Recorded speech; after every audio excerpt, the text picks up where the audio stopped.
Marty Robbins is one of the most well-loved country music singers that ever lived.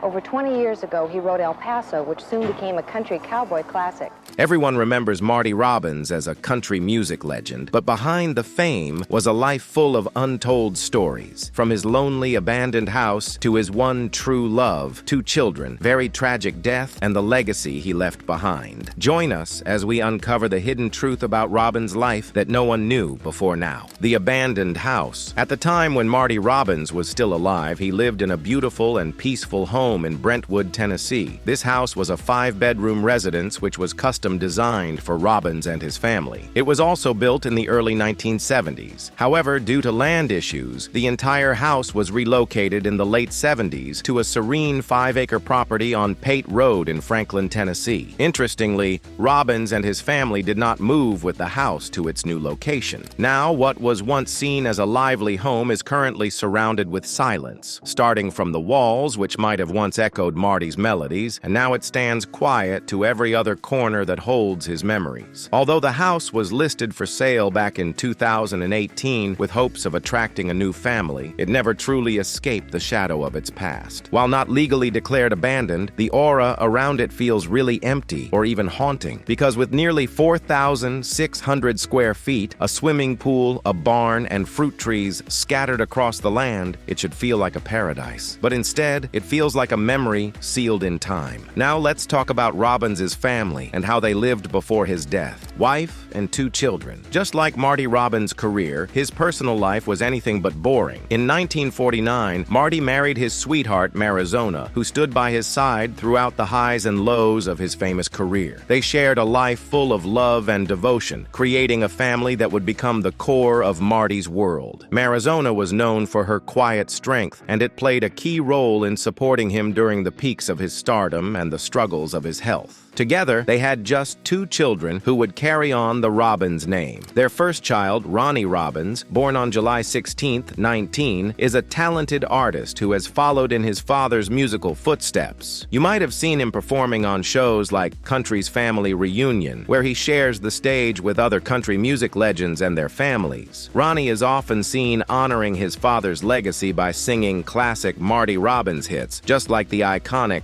"Don't Worry About Me." His tribute to his dad's timeless songs is an ongoing way to keep Marty's music alive and cherished by new generations. Much like other country music offspring, such as Michael Twitty and Ben Haggard, Ronnie keeps his father's music in the spotlight, performing on stages across the country. One memorable moment includes him singing El Paso on the popular TV show Larry's Country Diner. Then on the other side, Marty's daughter, Janet Robbins, who was born in January 1959, also ventured into music, although her style was quite different from her father's. She went against her dad's advice to stay away from the music industry and pursued her own path as an independent rock artist in the early 90s. Influenced by the vibrant music scene of the 60s and the British prog rock of the 70s, Janet created a unique sound, blending her classical music training with the raw energy and artistic expression of the times. Her music includes the 1998 album All the Worlds, as well as the 3-part album series Carrying the Bag of Hearts, Interpreting the Birth of Stars. Both Ronnie and Janet have carried their father's legacy forward in their own special ways, with Ronnie keeping Marty's country roots alive, while Janet carved her own artistic path in a different genre. Together, they keep the Robbins name alive in the music world, each with their own unique contributions. The tragic death that pained the world. Tragedy met Marty Robbins' family when he passed away on December 8th, 1982, at the age of 57. Before that time, he had been battling heart disease for years. One of his worst moments was when he suffered his first heart attack in 1969. Then, in early December 1982, he experienced a 3rd heart attack, which led to an 8-hour quadruple bypass surgery. Unfortunately, he did not recover from the surgery and passed 6 days later at St. Thomas Hospital in Nashville, Tennessee. At the time of his death, Marty was surrounded by his family, including his wife, Marizona, and their 2 children, Ronnie and Janet. The loss was devastating for them, as Marty had been a loving husband and father. His passing left a significant void in their lives, but they found comfort in his enduring legacy through his music and the memories they shared. Marty's death also deeply affected his fans and the country music community. In the years following his death, Marty Robbins' family has continued to honor his memory. His children, Ronnie and Janet, have occasionally participated in events and projects that celebrate his life and music. Through these efforts, they keep his spirit alive, ensuring that his legacy endures for future generations. Speaking about legacy, there was more to Marty's legacy that a lot of people never knew about. So, stay tuned as we unveil more about it. The enduring legacy. Marty Robbins was a true American legend, someone who left a beautiful mark in both the music world and the world of racing. When he passed away in 1982, fans across the country mourned not just a singer, but a man who lived a truly passionate and inspiring life. Robbins was more than just a singer because he combined storytelling and performing to give the world some of its best country hits. He became famous for songs like El Paso and Big Iron, tunes that told stories people could feel deep in their souls. His voice had a special way of pulling listeners in, making them feel like they were right there in the middle of the story. Thanks to his talent, he won several Grammy Awards and sold millions of records, earning both love from fans and great success in the music industry. Over time,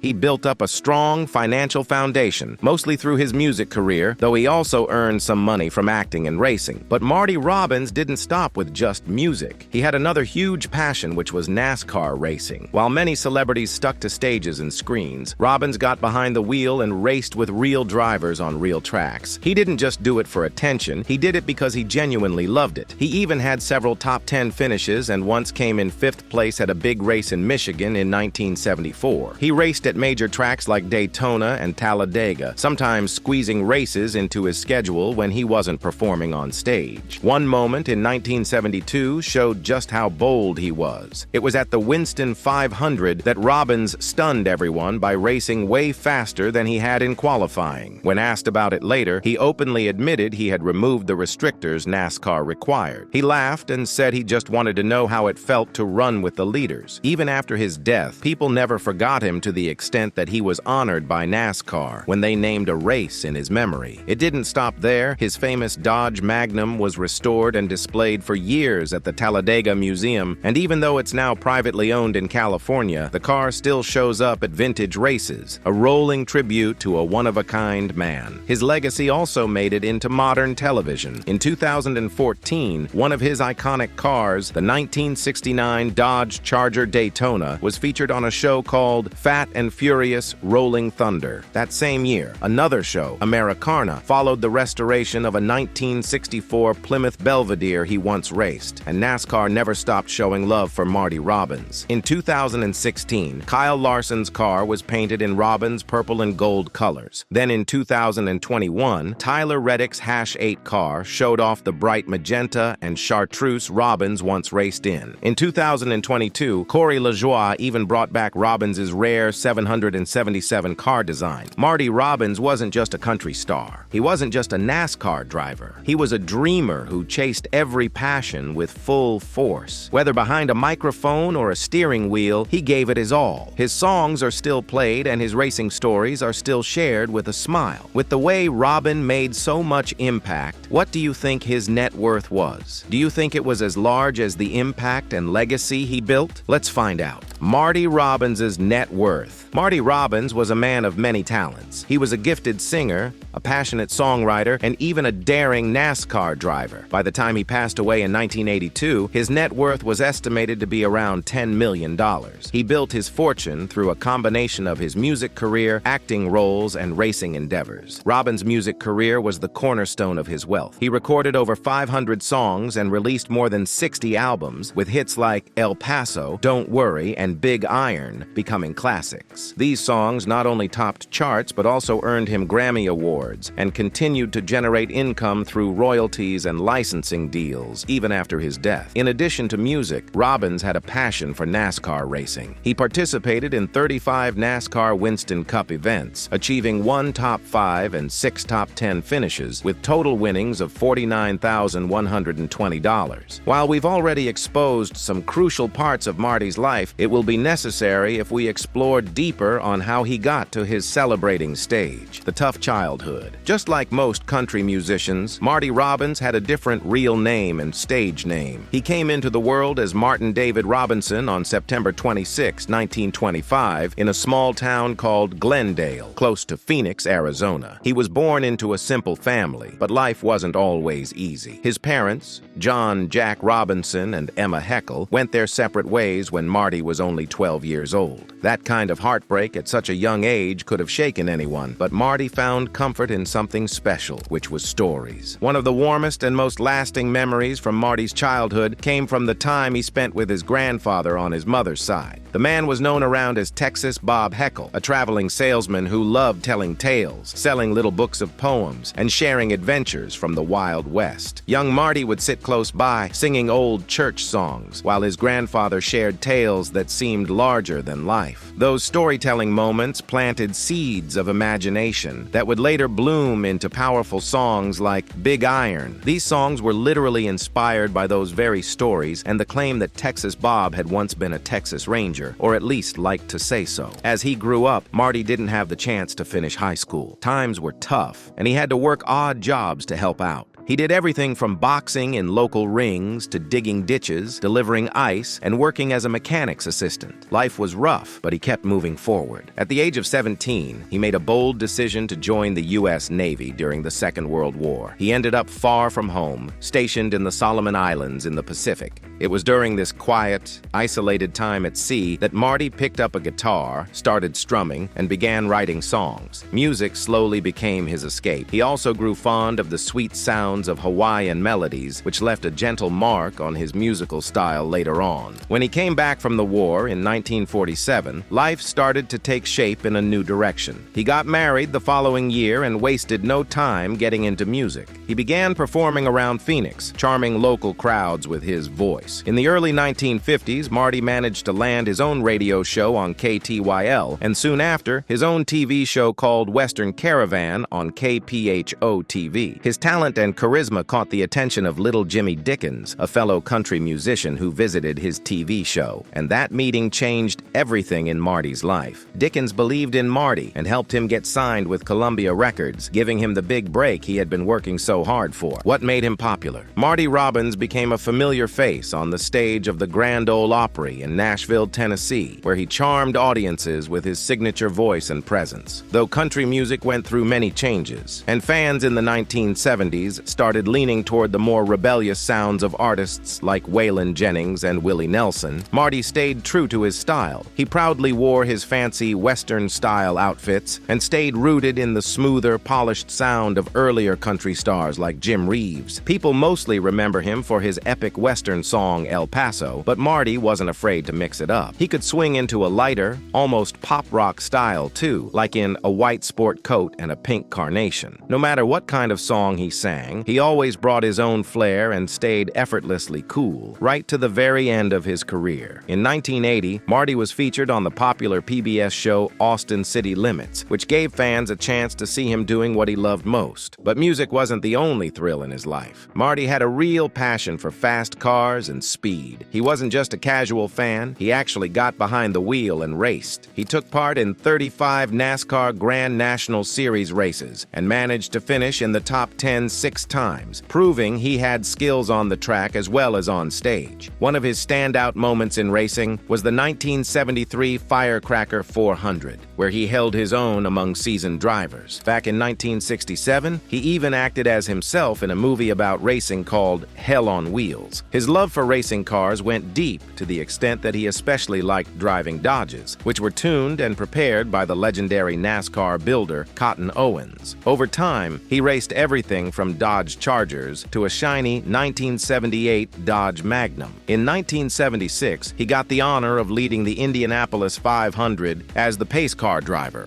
cruising in a Buick Century at the front of the pack. His final race happened on November 7, 1982, in a car built by none other than Junior Johnson. It was a 1982 Buick Regal, and he drove it in the Atlanta Journal 500 just a few weeks before he passed away. Even though Marty Robbins became known for his cowboy-style songs by the 1960s, his earlier music had a very different feel. In the beginning, he released songs that sounded more like pop hits, the kind loved by teenagers at the time. Tunes like Singing the Blues, Knee Deep in the Blues, The Story of My Life, She Was Only 17, and A White Sport Coat and a Pink Carnation had a softer, more radio-friendly vibe. One of his biggest early successes came in 1957 when A White Sport Coat and a Pink Carnation became a massive hit, selling over 1 million records and earning a gold disc. However, Robbins' musical journey reached new heights in 1959 with the release of El Paso, a dramatic and beautifully written ballad that quickly became his signature song. Taken from the album Gunfighter Ballads and Trail Songs, El Paso won him a Grammy and marked his first time hitting #1 on the pop charts in the 1960s. That song opened the door to even more success. In 1961, his track Don't Worry climbed all the way to #3 on the pop charts, making it his last big pop hit in the top 10. The story of El Paso didn't end there. Robbins later created 2 more songs connected to it. Using both Felina and El Paso City, he continued the story he first shared in that unforgettable tune. Around the same time, in 1961, he wrote and recorded another touching ballad titled I Told the Brook, a song that would later be recorded by Billy Thorpe as well. His talents didn't go unnoticed. He earned another Grammy in 1961 for more gunfighter ballads and trail songs, and in 1970, he picked up yet another Grammy, this time for My Woman, My Wife, which won Best Country Song. Robbins was also honored as the Artist of the Decade for the 1960s by the Academy of Country Music. At some point, his name was added to the Country Music Hall of Fame in 1982, and in 1983, he received 3 awards at the 17th Annual Music City News Country Awards. Later on, in 1998, El Paso was inducted into the Grammy Hall of Fame, celebrating its lasting legacy. There's even a unique story behind Don't Worry. While recording the song at Bradley Studios in Nashville, something unexpected happened. The studio's equipment had a problem. Guitarist Grady Martin's 6-string bass ran through a faulty channel, which made the guitar sound fuzzy and distorted. Instead of redoing it, Robbins liked the strange new sound and chose to keep it in the final version. That happy accident helped the song top the country chart and land at #3 on the pop chart. In 1975, Robbins was welcomed into the Nashville Songwriters Hall of Fame. And if you ever take a stroll along Hollywood Boulevard, you can find his star shining at 6,666. Hollywood Boulevard, forever marking his place in music history. Many well-known musicians and bands have paid tribute to Marty Robbins over the years. One of the most touching examples came from the Grateful Dead, who performed Robbins' legendary ballad El Paso. Another group, Bob Weir and Kingfish, honored him by performing Big Iron. These weren't the only nods to his legacy. In 2006, the iconic band The Who released an album titled Endless Wire, which included a song named God Speaks of Marty Robbins. Pete Townshend, the person who wrote it, shared a beautiful thought behind the song.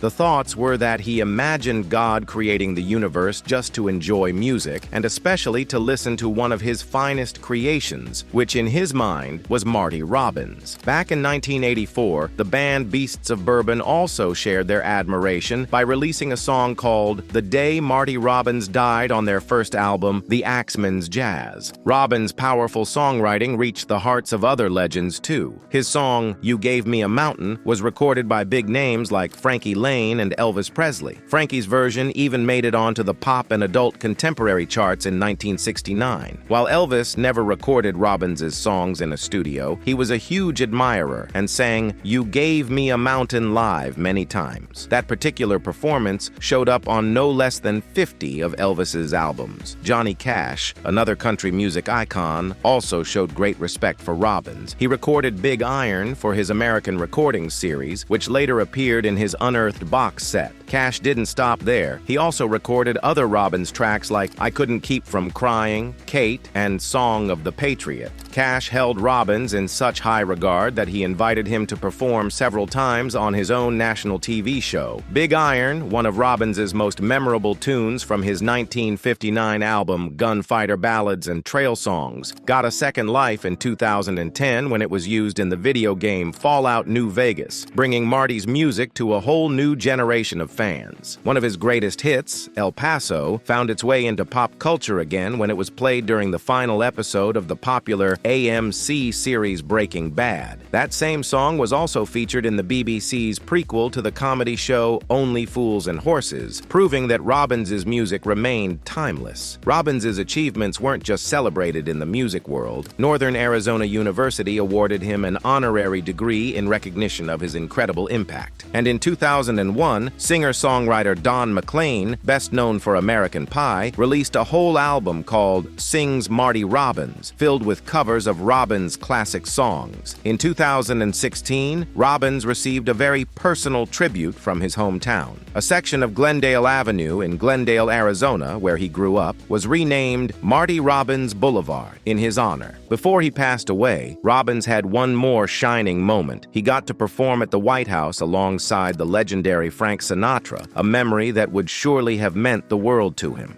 Way back in the 1970s, Robbins was already being recognized as a true legend when the Academy of Country Music named him Man of the Decade, a title that said everything about how deeply he had touched the world with his music. But that wasn't the only way he influenced the world. He did it in some other ways that the world never expected. Robbins's racing career. Marty Robbins had a big love for NASCAR racing, and thanks to his success in music, he had the money to chase that passion. Whenever he could make time, he would show up at the biggest and most exciting racetracks like Talladega and Daytona. These were his favorite places to race, but he also joined a few smaller races whenever his schedule allowed. Throughout his racing journey, Robbins made it into the top 10 6 times, and one of his proudest moments came in 1974 when he finished in the top 5 at the Motor State 360 race in Michigan. The man behind Robbins' race cars was none other than Cotton Owens, a well-known figure in the racing world. Owens took care of everything, both building the cars and keeping them ready for action. Robbins' cars weren't just fast, they stood out with their bright two-tone colors. Most of the time, his car carried the number 42, but sometimes he switched things up to a different number. Over the years, he raced with different types of cars, including Plymouths, Dodges, and Fords. Later, he bought a Dodge Charger made in 1972 from Owens. After crashing a few times during the 1970s, Robbins had the car rebuilt and upgraded. So Owens changed the outside to look like a certain year's Charger model, and then later updated it again to look like a 1978 Dodge Magnum. That car became his main ride all the way through to the end of the 1980 season. When he reached the final stage of his racing career, Robbins got behind the wheel of a 1981 Buick Regal. He didn't own this one. He rented it and used it in a few races during 1981 and 1982. One unforgettable moment in his racing life happened in 1972 at the Winston 500. Robbins shocked everyone on the track by driving much faster during the race than he did during his qualifying laps, about 15 miles per hour faster. After the race, officials tried to honor him with the Rookie of the Race award, but he turned it down. It turned out that he had removed the required restrictors from his car's carburetor. He later explained that he just wanted to know how it felt to race at the front for once, even if it meant bending the rules. His time on the track was more than just a hobby. It was filled with thrill, passion, and bold moments that made him unforgettable, not just as a singer, but as a daring racer, too. During a race in 1974 at the Charlotte 500, something truly heroic happened. Marty Robbins saw Richard Childress's car sitting sideways in the middle of the track. Instead of crashing straight into him, which could have ended in disaster, Robbins quickly made a brave choice. He turned his own car into the wall, crashing on purpose just to avoid hitting Childress. Many believe that moment saved Childress's life. A year after Robbins passed away, NASCAR found a heartfelt way to remember him. His music success story. Marty Robbins had an impressive music career that left a big mark on country music. Over the years, he recorded a total of 52 studio studio albums and released 13 collections of his greatest hits. He was also behind 100 singles, many of which made a splash on the charts. Out of those, 17 reached the very top of the Billboard Hot Country Songs list, and 82 managed to break into the top 40, showing just how loved and consistent he was. Among all the albums he ever released, the one that stood out the most was Gunfighter Ballads and Trail Songs, which came out in 1959. It was his most successful album and even made it to number 6 on the Billboard 200, a chart that includes all kinds of music, not just country. That was a big deal because it proved his music could reach all kinds of listeners. The album became such a favorite that it was later honored with a platinum certification by the Recording Industry Association of America. The lead single from that album, El Paso, became a massive hit. It wasn't just popular among country fans, it also took over the pop charts. The song climbed all the way to number 1 on both the country and the pop lists. That would be the only time Robbins reached number 1 on the Billboard Hot 100, but he came close a few other times. Back in 1957, he released A White Sport Coat, which became extremely popular and reached number 2 on the pop chart. Then, in 1961, Don't Worry came along and made it to number 3, showing that Robbins had a real gift for creating songs that touched people, no matter the genre. Later in his life, his last song to break into the top 10 was Honky Tonk Man. It came from the 1982 movie of the same name, a film in which Robbins himself appeared. Sadly, he passed away shortly before the film and the song were released, adding a layer of sadness to what would be his final big hit. After his passing, 4 more albums with new material were released, but unfortunately, none of them gained attention or reached the music charts. If you enjoyed this video, like and subscribe, and also click the next video shown on your screen.